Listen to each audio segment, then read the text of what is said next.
Today, in this video, I am going to show you how to use Sezzle to shop at Walmart. First, open your phone and download the Sezzle app from your app store. Once the app is installed, open it and sign in or create your account. After you are in, use the search bar inside the app and type Walmart. When Walmart appears, tap on it to continue.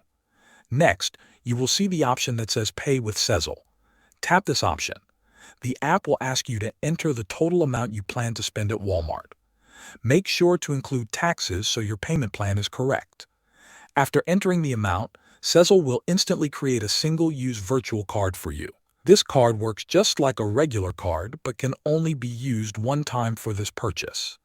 Now go to Walmart, either online or in store, and add everything you want to buy. When you are ready to check out, choose the option to pay with a card. Enter the card number, expiration date, and security code exactly as shown in the Sezzle app. Complete your checkout as normal. You do not need to do anything extra because Sezzle takes care of splitting the payment. Your total is now divided into 4 equal payments paid over 6 weeks. The first payment is charged right away, and the rest are automatically scheduled. You will receive reminders so you stay on track, and as long as you pay on time, there is no interest. This is how you can use Sezzle at Walmart. Thanks for watching.